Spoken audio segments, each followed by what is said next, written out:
Welcome to Welpome. Man. Oh, here we go again. And I was going to be all super organised, and I had actually written stuff up, and I thought, right, it's going to be all sensible. Welcome. Anyway, to episode 10 of the American Fitbaw Cast. I'm your host this time, no longer referred to as hashtag it's Steve, but I am now Sir Steve of House Wrath. Yes, Game of Thrones reference. Name given me by the guys over at the Fair City Podcast Network, so I'm adopting that instead. Thank you very much. We are coming to you today from our new recording location. It may not always be here, but we've got the opportunity now, we're all in the same town. We have just cabbled in a meeting room at work to hash this out at lunchtime. So it is also the first time we've recorded an episode without our last one being released due to the Ultimate Podcaster's Curse, where we lost the track. And after the suggestion of putting the laptop in the freezer, Gav managed to salvage his track. Did you actually put it in the freezer? I didn't put it in the freezer, but No. in our... Was it in a bag of rice instead? And somebody came to fix it. It was actually in our basement. We done it, or me. I'm not two people. So I put it in the basement and turned it in there, and it worked. And I just left it was colder. Yeah, it was colder. So it probably isn't overheating. Yeah, anyway, so yeah, that's again all technical and stuff. Technical so faults. I'm going to get that edited and get it out, and then I should be the natural order of things that you should have already heard 9 though before this. So even though I'm speaking about something in the future, this is actually the past. Is this Back to the Future we've got? Do we need a I don't know what DeLorean? else going on. Anyway, Some so TARDIS shit. So, let's start with the good news. Some actual NFL happened last night. Dun dun dun. But it was the Hall of Fame game, so I suppose Nobody it really counts cares. as much. Yeah.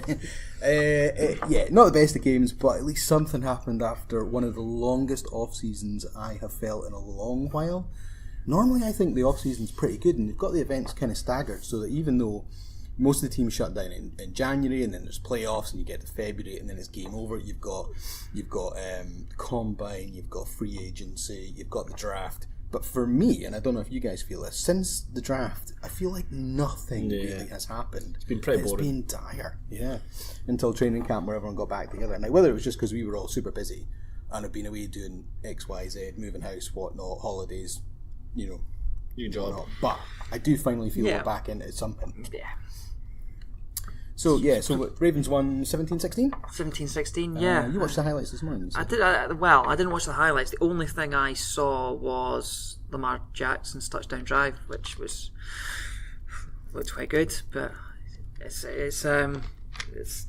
not much to take from this part of pre-season, really. Is there in any sport? It's all about the fitness and sort of getting to work together. But he looked quite good. He was very mobile, as we expect Lamar Jackson to be from what we've heard coming out of college, and he threw a couple of good passes and a good pass for the touchdown. But yeah, so some promising signs there, but don't know how much game time he'll actually get this year. And also what highlighted me too, which I completely forgot about, and we have talked about prior, was that RG3 went to the Ravens. Yep. And we were singing his praises back in March, going, "Oh, it's a good move for him. He's going to get a good chance because the expected Flacco regression, he might step in, have a career resurgence." And then they went and drafted Jackson. Yeah, they and basically we've drafted a better version of RG3. So, but the early word was that what he did was very, very clean and clinical. So. Yeah, I think we spoke about it before. I think their offensive moves, their offensive coordinator changes, and the personnel they brought in, I think it suits that mobile quarterback, and that's why I think Joe Flacco's doomed. So yeah, I think if it's not Lamar Jackson, you might see RG3 take his spot. There was a nice wee stat I seen as well, which I pulled out. So their 22nd team, this is the Ravens, 2016 second round pick, chap, is it Kamalai Carrera? Or something like Korea, I don't know. Okay. Anyway, he's not really played much, and he was in danger of being one of these draft busts that didn't even make it through the third training camp, and he was gone. He got 6 tackles, which is so, a forced fumble, which is alright, an interception, which is not bad, and also 3 sacks at linebacker. So he has firmly put himself back in the mix for hitting the squad. Yeah. If he does anything half decent for the rest of the offseason, he's salvaged his career. So a wee name to keep an eye on there. What else we got quick news-wise? Jonathan Cyprian busted his ACL, safety for the Titans. That's him out for the season. That was just in the last day or two. Sorry, Dr. Smith, that should be your segment. I've not kept tabs on the injuries recently. I'm slacking. And well, this is the part of the season where you're going to start getting it. So, of course, now here's the thing. Next, by the time this is out, the first proper round of games is likely to have been out. So, how many people do we think have hit IR? Is this a question that you know the answer to, or No. As in, based on the first round of everyone, the first preseason games, how many projected starters are we going to lose for the season already? What do you think? 3. Put number 3. 3 was what I had in my head this morning. I'll go for 5. But you go for 5. You think it's going to be a bad weekend? Yeah, I'll go for 5. We typically only really play about one series, potentially 2 at some teams, the actual projected starting ones. But then what you'll get people that hit IR that are in that second wave that might rise to the front. You can have some so names that So it could work for 5. Another quick one before we get started. Tom Brady. Well, speaking of Brady, Eric Decker signing with the Patriots just yesterday, I think it was. So move for them. It's a very Patriots move. Yeah, absolutely is. Get some vet that's done all right in their career and try and steal them for 1 year at half decent production. And if you've got Brady thrown at them, then, I've just got a feeling that it's going to be one of these moves where like everyone in a year's time is going to be like, shit, why did we not take him? Pick him? Yeah. Well, he hasn't done. Was he anyone last year? Did he go to the Titans? And he didn't do too well. Didn't do great though. No. But the couple of seasons before, Jets, he was good. Right. Good with the Jets. Yeah, he did so. I think he was he didn't have good yardage, but he had quite a lot of touchdowns for the Jets. Yeah, I think he was a sort of production. You'll take both. Yeah, absolutely. I think the Julio Jones comments we were talking about last week. Thought actually last year had a pretty off year, but he still was second in the league for yardage. He only had 3 touchdowns. So it depends really what you want. Yeah, you can get both. Yep, that's true. If it helps you win, what does it really matter? Exactly. Yeah, if it gets you into the red zone, then exactly, it doesn't matter. Someone else can get you into the end zone. Yeah, exactly. So right on to this week's topic then. So we have gone through the AFC so far. We thought the episode that was lost, which was the NFC. No, it was. It's the NFC South. That was it. God, I totally forgot what division. We're a prepared podcast. Was going to be gone, and we would have to recap that, but thankfully not. So, just to make it nice and easy, we'll finish on the AFC and do the AFC West today. I think one of our avid listeners, Kev, will be very glad that we finally get to chat about his team at some decent length. One of our avid listeners? You mean our avid listener? Oh, well, love you, man. Thanks. Now, what we did last week, because we'd had a break, there was a little bit of a change in how we did it, and my feeling was actually it worked a lot better. So what we did, first couple of divisions, we did a quick recap on the 4 teams and then positioned where we were going to put them. Last week we kind of just combined them into one and did it as one go, and I just felt that went a wee bit better. So we're just going to continue with that, and we'll start from worst to best. Yep. Same order we normally go on. So the first thing that I'll probably throw in before we should you say teams. Who's in the division? Yes, let's go. So for anyone that's a rookie, yes, I'm going to mix them up based on the order I've got them now. So we have Oakland Raiders, we have the Denver Broncos, we have Kansas City Chiefs, and we have the LA Chargers. And how many times have I said San Diego Chargers since they've moved? It's like just about every conversation I have, I can't seem to associate them with their new city yet. But never mind. That's even conversations that the Chargers aren't related to. Talking about work things, and you're like, "Hey, San Diego." Get out of my head. Actually, there's a Disneyland in San Diego, so that's been really quite stuck in my head the last week. So we've been talking about like, after we've done Paris, are we going to go and do Florida or whatnot? I was like, why don't we do San Diego? And then eventually we're like, nah, we're just going to go to Singapore. We'll just totally. We'll go totally. Stop speaking about San Diego. Now, the one thing I'll say, I think I've been I've managed to slot the other divisions pretty easily and not worried about it too much. Without a doubt, this is the worst division that I've been able to place the teams. I think in terms of on paper, this could be one of the most competitive divisions, because I think all 4 teams on paper are solid.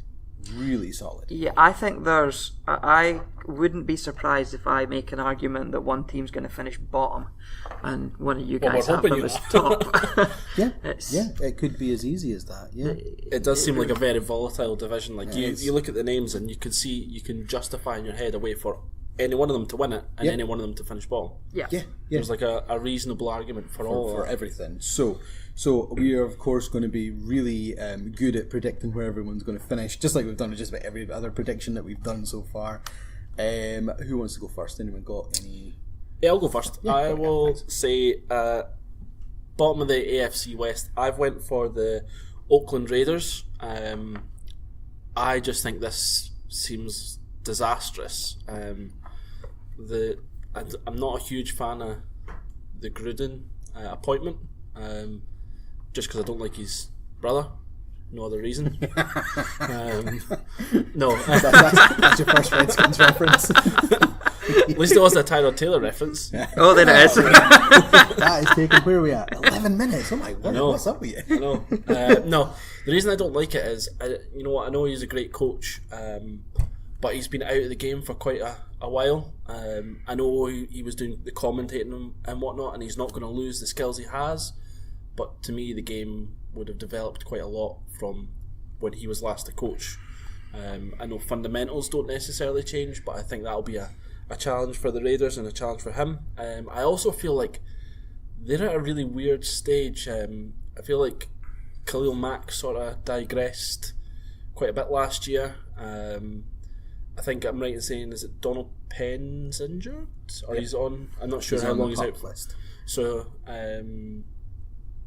so if he doesn't have a good sort of recovery, that's a massive blow to them. Derek Carr, I think he's really dropped down in as a quarterback as well. And Amari Cooper's just shit now. So those are cutting. Those are my sort of reasonings behind it, and I think there's too much unpredictability about the Raiders, and I think that is going to play against them. I think it all sort of went wrong for them actually when they got rid of, was it Bill Musgrave, the old offensive coordinator, the one that had Derek Carr firing? 2 years ago. Yeah, everything after they got rid of him just seemed to have gone horribly wrong downhill. And if I remember rightly, a lot of people are saying their draft wasn't particularly good either. They've got Colton Miller in the first round, who should be alright at tackle. They do have the gem of Morris Hurst in round 5. That was a boy at the heart condition. So if first round get talent. lucky, so if they get lucky with him, they might have managed to steal an absolute bargain. But I know what you mean. Other than that, I was looking at the draft hall, and I mean, we don't know the players as well as maybe people over in the States who don't know the college game. But you know, yes, I just think they look the most volatile. So that's my sort of reasoning behind them being bottom. Yeah. Fourth place, I've gone for the team who I actually think, well, they traded away 2 big players on either side of the ball in their quarterback Alex Smith and whose name I forgot, the defensive guy.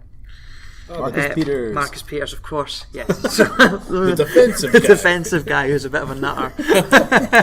So yeah, I've gone for the Kansas City Chiefs to finish 4th in this division, mainly because they have had quite a turnover over the off season. They've got a first year starting quarterback. He's obviously sat behind Smith for a year.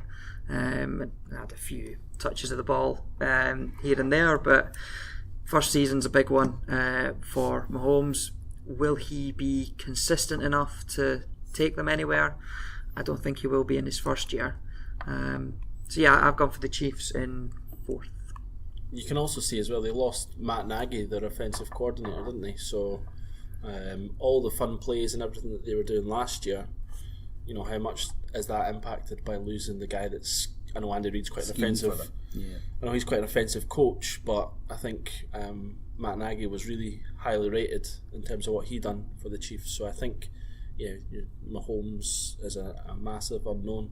I know he's got a big arm, but yeah, I also think Alex Smith could feel a little bit harshly done by having his best ever season or whatever it was, and then being traded away. Yeah. There was an argument that happened at the 49ers as well. Yeah, that's right. He was on the ascend, having worked under Jim Harbaugh. Yeah. Jim. After being so for his first sort of 5 years, he just everything clicked and he started doing well, and he had really good career at Kansas City, and so that bodes quite well for your Redskins. So it's great. Yep. Okay, so kind of echoing what Andrew said at the beginning, I actually have a different team finishing fourth. So all three of us have a different team in fourth already. This is fun. I know. I have gone with the Broncos. Ooh. I know, but that's kind of why I put my little caveat in at the beginning that I find it really difficult to separate, because I think this could be a division where it could arguably a division where all teams are going to have a high-ish number of wins. I think the Broncos could still end up with like 6 or 7, but still end up bottom. Just they could be really tight as a division, and they've all got 6, between 7, 8. 6 and 10 wins because they're each battling against each other and knocking wins off each other. Whether two of them then end up getting into the playoffs or what, I don't know. But you could, on paper, this division should easily have one wild card anyway. Yeah. But it's whether the South steal one of the wild cards, from them or not. I think North's only going to be Steelers, and East is only going to be the Patriots, and then all the other 6 teams and them have gone. So your other 2 wild cards are coming from the West and the South over on the AFC side. Have you just spoiled 2 previews? They happened in the past. We've done the AFC already. Oh, okay, sorry. We've still got one division to do. We've not done East. I don't remember. Oh, I don't even know. We are a prepared podcast. Well, I may have spoiled but then that's going to be obvious anyway, so what does it matter? So what Case Keenum are they getting? Now, this is my big unknown on this, because if they get what he did at the Vikings last year, then I've clearly got this team way too low. However, he was awful at the Rams. Now, is that the Jeff Fisher effect, or actually is it him? Did he have a 1-year wonder? Has he done like, you guys might not remember this, but the backup for Packers, Matt Flynn, he filled in for Rodgers. He got 6 touchdowns in the last game of the season, and signed a $15 million contract, I think, with the Seahawks the next year. And I don't think he even really made it to week 1. It all went horribly long. And you get all these people that do this. So you've got like Mike Glennon. Last year, signed $15 million up at the Bears. And then they drafted Trubinsky, and you knew fine he wasn't going to get it and whatnot. So you just don't know how he's going to end up. Jared Goff was awful under Fisher as well. Well, yeah. Now, see, there's your other thing. This is where this division's going to just confuse the hell out of me, because their defense is pretty brilliant. Let's be honest. On paper, they've got Von Miller, Shane Ray, Derek Wolfe, Domata Peko. So up in the front, they're absolutely loaded. They drafted Chubb as well to help with that. DeMarcus Ware's been brought in as a consultant to help with the pass rush. That was quite cool. That was only at the end of June or something like that. I think they got him in.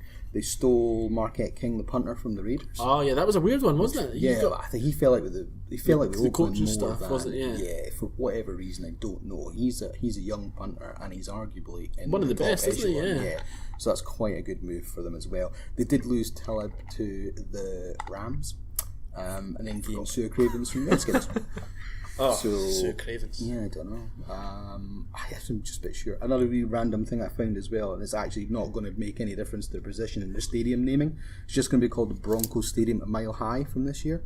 Sports Authority, who used to sponsor it, they went bust. So it'll be no longer Sports Authority Field at Mile High. So I've got the Broncos at the bottom. Okay. Gav, third. I'm going to go for the Broncos at 3. I'm not a huge fan of Case Keenum. I know he had a good year last year, but all I can think about is watching him in All or Nothing and just how shit he was. And I just like the Broncos don't have the best defensive line.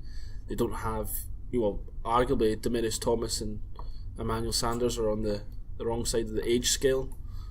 So you could see them digress. I couldn't even tell you who their tight end is. I couldn't tell you who that is. No, I don't even think it's anyone. And Did they pick up that Troy Fumalagi or whatever in the 6th round? I honestly couldn't tell you. And you think of how one of the benefits Case Keenum had last year was his relationship with Kyle Rudolph. And you know how important tight ends are to quarterbacks, just that sort of safety blanket. And a poor offensive line, a tight end that I can't think of. Who's their starting running back? Did they not draft someone? But that's the point. Yeah. You know, it's not C.J. Anderson. He wasn't very Yeah, he good went to the anyway. Panthers, didn't he? Did he? I'm sure he did. I know he got cut from the Broncos. We're a prepared podcast. However, but I get your point. Please don't So, switch off. You still think they're going to do better than the Raiders? Yeah, just because I actually think The the Raiders in too much turmoil. yeah too much. I think there'll be a full rebuild in a year's time. So that's where I think the Broncos will, that little bit more succinct. Is that the right word? Succinct. You sold on Vance Joseph? No, I'm not. I think he's. I think gone he's this season. yeah. John. That's part of the reason why I put them at fourth because we talked about coaches a couple of weeks ago and I was like, Vance Joseph's gone to end of this year. Calling it now. John Elway's clearly someone that's a winner, quotation mark. So, yeah, I don't think he'll have a lot of patience for Vance Joseph. And even when they hired him, it didn't seem like a great fit. So, yeah, that's where I've gone. Cool. I have still not decided. We're a prepared podcast. Will I jump to third and give you a minute then? Or- Well, no, it's more the fact that it is so close. I can have the other three. I have the Chiefs at 4, and then I have the other 3 at Joint one. or joint third, as it may be. No, yeah, on you go, Steve. I'm listening to your arguments as we go as well to mull this over. Remember when we said we were prepared?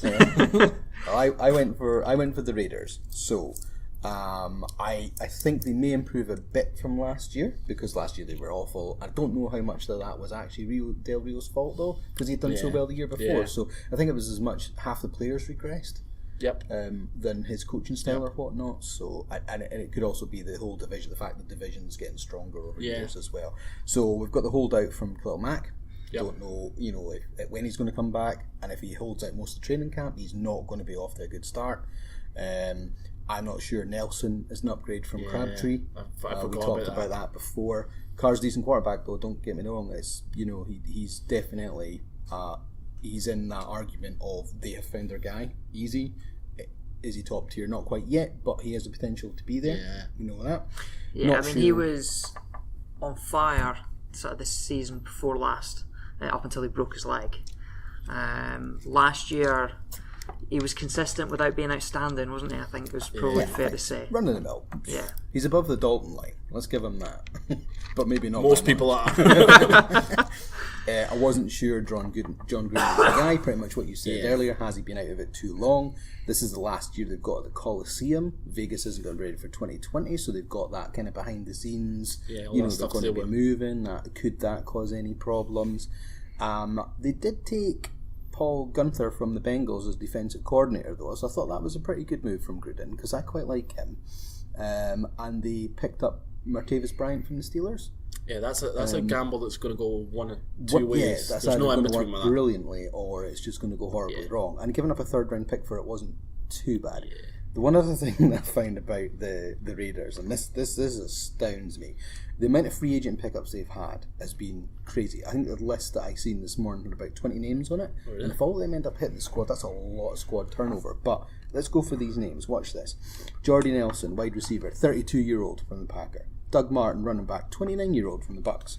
See where I'm going with this? Yep. Marcus Gilchrist, safety, 29 from the Texans. Sharice Wright, cornerback, 31 from the Bills. Dwayne Harris, wide receiver, 30 from the Dwayne Giants. Harris? Yep. Derek Johnson, linebacker, 35 from the Chiefs. Atuya Rubin, defensive tackle, 31 from the Falcons. Frosty Rucker, defensive tackle, Frosty 34. Rucker. Frosty Rucker, great name. 34 from the Cardinals. What's the common theme on that lot? Old as shit. Yeah. So no, I was very selective. I wasn't deliberately. I'm just doing my statistical skewing that we do at work here anyway. So, but a lot of old vet pickups, and they did this about 3 years ago. The Raiders, the year that I thought Reggie McKenzie was going to get his butt kicked, because they had so much cap space, they literally just threw the check out to all the old vets, and it didn't quite work on a lot of cases. I'm worried that, again, this could also be then Gruden having a bit of the nostalgia. This is what he knew from before. Yeah, and that's true. Is he maybe missing out a little bit on the college stuff? I don't know. Yeah. So that's why I put them in the third. Derek Johnson's an interesting one, obviously coming from the Chiefs, because did he not have a bit of a fallout with the Chiefs as well? Was it not quite a bad? I want to say yes. I'm not. I don't know the 100%. I can't specific quite details, but I'm remember, sure I remember reading about that. Yeah, but he's arguably still produced at a decent quality for the last few years. He's got even though motivation he's to do 30. well. Yeah. So that one can might work obviously... out. Yeah. But I mean, some of these might work out well, but it's just the consistent names and the fact that the age of all these people is possible. Doesn't look like there's much of a plan, does it? It just looks like throw and see what sticks. It's like pick your fantasy team, but you can't pick people from the same team, right? But Gruden's going, actually, yes, I can. I've got to check. I'll get everyone I want. I want you. You're going to be my bench. You're going to be my bench, just in case. Nonsense. Okay, Andrew, what have you thought about third? Right, I've been convinced, I think, with the Raiders in third now, which isn't how I had it written down earlier on. Like gap peering over at my notebook to see my notes of It's more than my notes. My notes was chips and curry sauce. So yeah, I think all that you've just discussed there with the Raiders, I still think they have the potential to go above there if Carr is at the level he was at 2 years ago before he broke his leg. Potentially division winning, but as we said, this division is so tight that we could argue anyway with all of them. But I think there's probably more arguments against them at the moment than there are for putting them higher. So I'll stick with the Raiders in third as well. Do you want to go straight into second? So going into second, I have gone with the Chargers in second, which means we have got the situation where someone's gone with someone in fourth and I've got them in first.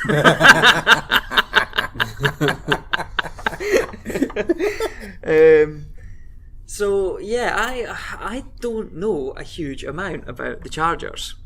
So I'm waiting for Gav to come in with his little catchphrase of the episode, but he's ignoring it just now. So they've got Phil Rivers, who's obviously a capable quarterback. I don't know, maybe capable. Kev is screaming at you right now. He is. If Kev clicks here, is he still? Mental. I don't think he's top 5. Yeah? No. 10. I'd give you 10. Right. Well, we did this last week, though, about where we were going to place James Winston, and actually I was way wrong on that as well. I was like, yeah, he's in the top half of the division. Oh, no, there's only about 3 teams that would take him. I still think Rivers, I'd say top 10, not top 5. Nah, I think you could quite quickly rattle off a 5 ahead of him. Tyrod Taylor.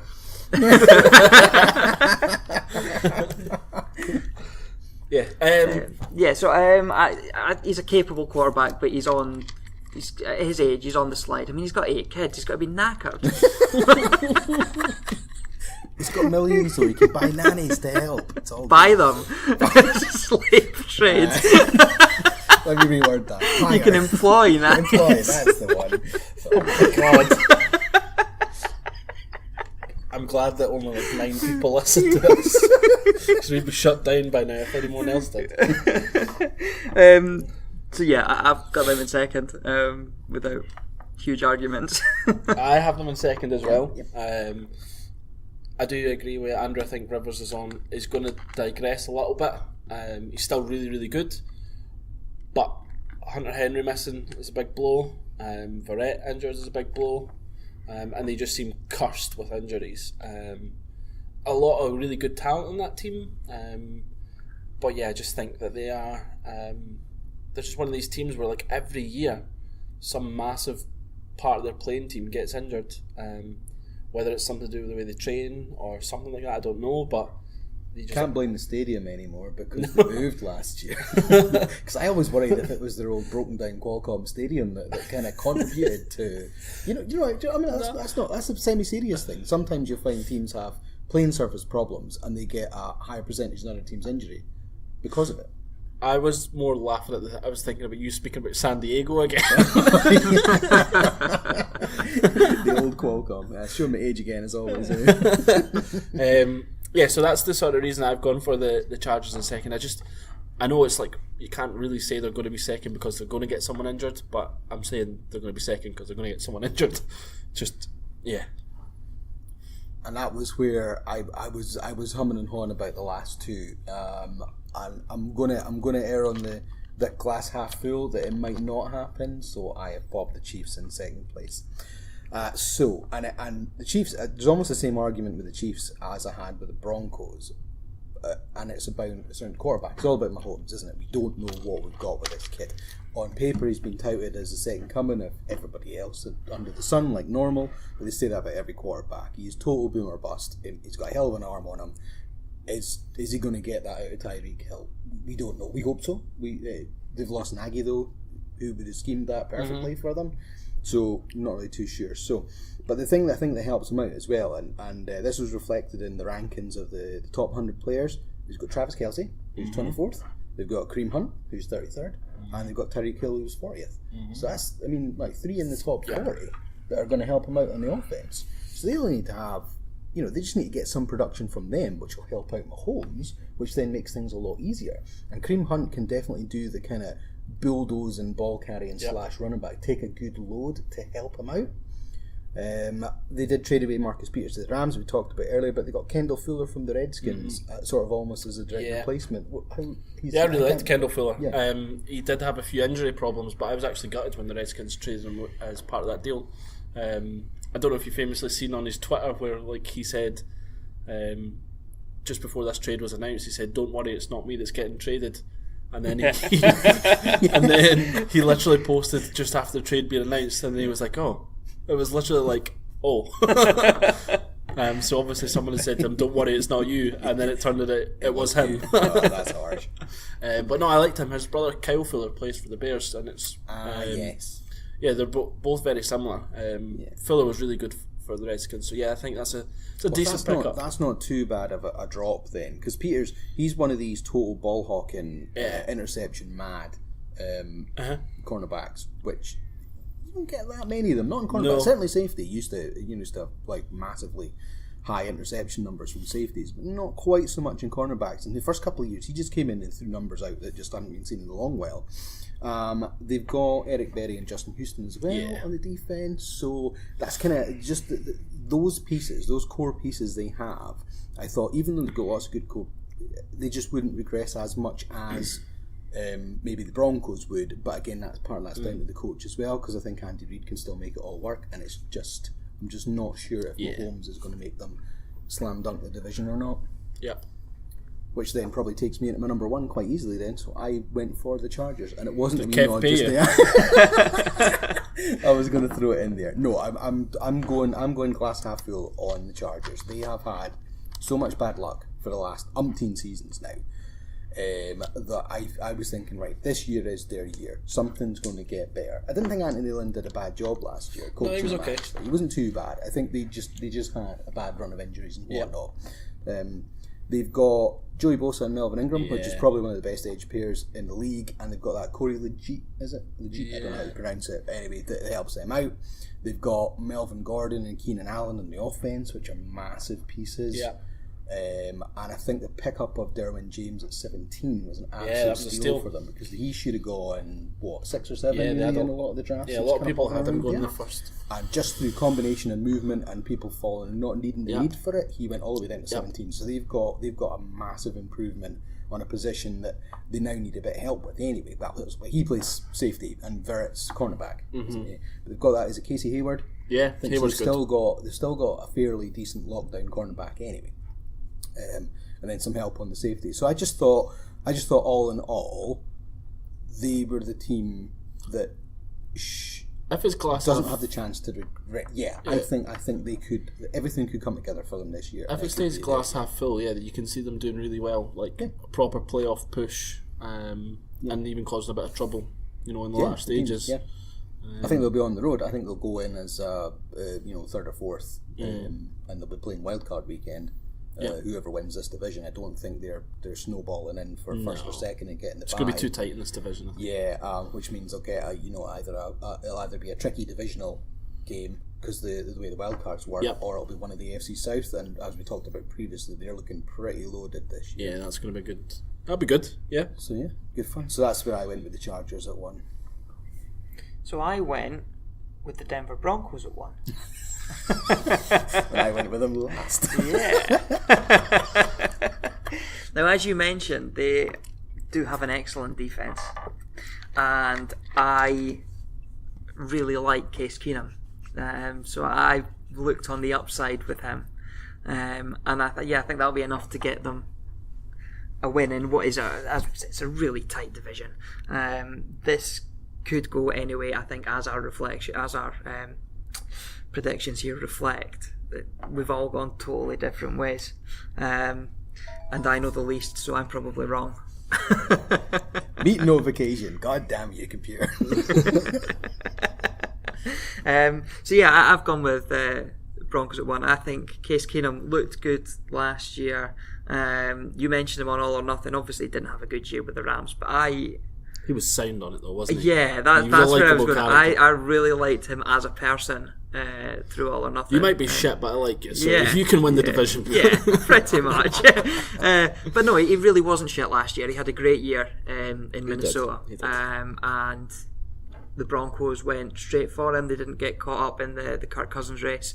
They went straight for Case Keenum. Said he's our guy. He was the first dominant fella, wasn't he? He was, yeah. He signed up and just actually, before. Price-wise, now that everyone else has fallen, they look like they've got an absolute bargain as well. It's only about 16 million. Yeah. To be fair, I think it looked a bargain before even anything else was announced. And if you think then Ryan then re-up the market to an average of 30 million, you've got him at half price. Yeah. So which means you can flesh out the rest of your team. Yeah. In years to come as well. So. Cool. So obviously, I've left the Chiefs at the top. Who I had in 4th. Yeah. So clearly we are all over the place. Clearly we don't know what we're talking about. The reason that I've gone for the Chiefs at the top, and I'm actually looking at something that's making me think otherwise now. I just looked at their schedule, but I'll tell you their schedule actually. So they're away to the Chargers, away to the Steelers, then they've got the 49ers, then they're away to the Broncos, then they've got the Jags and the Patriots. I wish I looked at that before I put them at 1. No, the reason that I think they'll do well, not so much Patrick Mahomes, but what you alluded to earlier, Steve, Tyreek Hill, Travis Kelce, Kareem Hunt. I would ask anyone to find a more balanced attack than that. Tyreek Hill is the fastest player in the league. You've got Travis Kelce, one of the safest pair of hands in the league, and Kareem Hunt, who is one of the best running backs in the league. So, behind a decent offensive line. And the thing that I was thinking, and a lot of people have said that Mahomes has got a huge arm. So I'm thinking, even if he overshoots it, someone like Tyreek Hill, who is so fast, is going to give him every chance. He's going to get under it anyway. Yeah. He's going to give him every chance.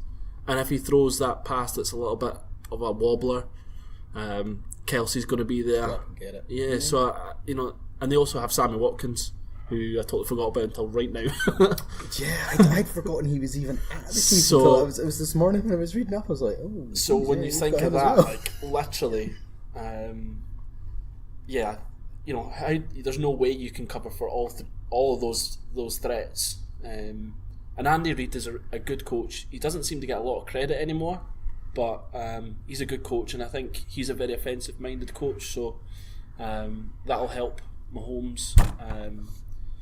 So I think that just the fact that their offense is so stacked, I'm going to find it really difficult for the rest of these teams to be able to stop them in that sense. I know it's normally the other way. Defense is normally more valued than offense, but I think Broncos losing Talib, the Chargers losing Verrett, there's room there for Watkins, Kelce, Hill, and Hunt, who can catch the ball as well, to really get at these teams. And I'm not even going to mention anyone at the Raiders. I think Reggie Nelson's their best.